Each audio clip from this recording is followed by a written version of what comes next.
தொழில் தலைநகரமாக கருதப்படுற கோயம்புத்தூர் இந்த திமுக ஆட்சியில் கொலை நகரமாக மாறியிருக்கு. சட்டம் ஒழுங்கு என்னுடைய நேரடி கண்காணிப்பில் இருக்கும். கொங்கு பகுதியில் தொடர்ந்து தனியாக வீட்டில் வசித்து வருபவர்களை குறிவைத்து 4 இரட்டை கொலைகள் நடைபெற்றிருக்கிறது. வயதான தம்பதியினர் கொலை வழக்கில் போலீஸ் விசாரணையில் திடுக்கிடும் தகவல் வெளியாகியுள்ளது. கோவை கார் ஓட்டுநர் எரித்து கொலை செய்தது திமுக கவுன்சிலர் உட்பட 3 பேர். கோவையில் பாஜக நிர்வாகி அறிவாளால் வெட்டப்பட்ட சம்பவத்தில் கோட்டை ஈஸ்வரன் கோவில் அருகே நடந்த குண்டு வெடிப்பை சிலிண்டர் வெடிப்புன்னு மறைக்க முயற்சி செய்தது இந்த கையாலாகாத திமுக அரசு. 1998ஆம் ஆண்டு கோவையில் நடந்த குண்டு வெடிப்புக்கு மூளையாக செயல்பட்ட குற்றவாளி பாஷாவிற்கு போலீஸ் மரியாதையுடன் இறுதி அடக்கம் செய்தது. இதுதான் இந்த திமுக அரசு செய்த சாதனைகள். சட்டம் ஒழுங்கு என்னுடைய நேரடி கண்காணிப்பில் இருக்கும். குற்றங்கள் இரும்பு கரம் கொண்டு தடுக்கப்படும். வாயாலே வட சுடுவார், நன்றாக வாயாலே வட சுடுவார். தென்னகத்தின் மான்செஸ்டராக இருக்கும் கோவையில் பெண்களை சூறையாடும் மான்ஸ்டர்கள் உலவும் பகுதியாக மாற்றியதுதான் திமுக கோவைக்கு ஆற்றிய தொண்டு. விமான நிலையத்திற்கு பின்புறம் ஒரு ஆணும் பெண்ணும் பேசிக் கொண்டிருக்கும் போது அங்கு வந்த 3 கொடூரர்கள் ஆண் நண்பரை அடித்து கொடூரமாக தாக்கி அந்த பெண்ணை கூட்டு பாலியல் வன்கொடுமை செஞ்சிருக்கிறாங்க. ஆனால் முதல்வரோ இந்தியாவிலேயே அனைவரும் விரும்பி வந்து வாழக்கூடிய மாநிலமாக நம்முடைய தமிழ்நாடு இன்றைக்கு அமைதி பூங்காவாக விளங்கி கொண்டிருக்கிறது. நாங்க வர்றோம்ப்பா.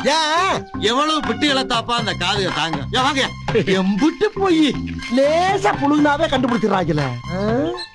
அது சரி, அவங்கள நம்ம வாயை பார்த்து பார்த்து வருஷ கணக்கா பழகிட்டாங்கல்ல, கண்டுபிடிக்கத்தானே செய்வாங்க. இப்படி சட்டம் ஒழுங்கு சீர்குலைந்திருப்பதால் கோவை மாவட்டத்திற்கு வரும் தொழில்கள் வேறு மாநிலங்களுக்கு சென்று விடுகிறது. சொந்த மாநிலத்தின் தொழில் வளத்தை காப்பாற்ற திறனில்லை. ஆனால் முதலீடுகளை ஈர்க்கிறோம் என்ற பெயரில் ஆண்டுக்கு ஒரு முறை வெளிநாட்டிற்கு சுற்றுலா சென்று விடுகிறார்.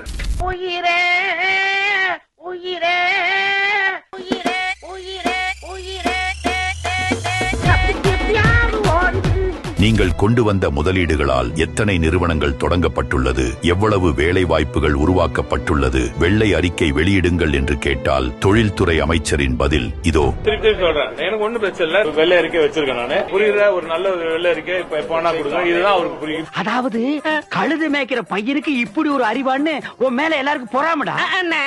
இங்குள்ள வெள்ளலூர் குப்பை கிடங்கால் சுற்றியுள்ள பகுதிகளில் வசிக்கும் மக்கள் பல்வேறு பிரச்சனைகளுக்கு ஆளாகி வருகிறார்கள். குறிப்பாக நிலத்தடி நீர் மாசடைந்து பயன்படுத்த இயலாத நிலைக்கு மாறிவிட்டது. இதனை சரி செய்ய திமுக அரசுக்கு மனமில்லை.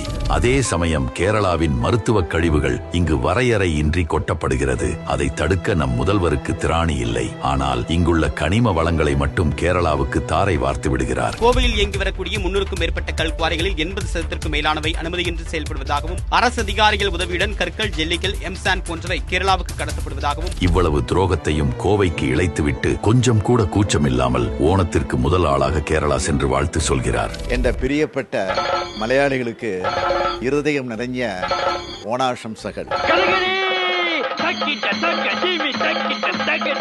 கிணத்துக்கடவு அருகே தண்ணீர் பஞ்சம் தலைவிரித்து ஆடுகிறது. மக்கள் தங்களின் அன்றாட பயன்பாட்டிற்கே விலைக்கு வாங்க வேண்டிய கட்டாயத்திற்கு தள்ளப்பட்டிருக்கிறார்கள். இதை இந்த அரசு சரி செய்திருக்கிறதா? ஆனால் சொத்து வரி, தண்ணீர் வரியை மட்டும் பல மடங்கு உயர்த்தி சாமானிய மக்களின் வயிற்றில் அடிக்கிறார்கள்.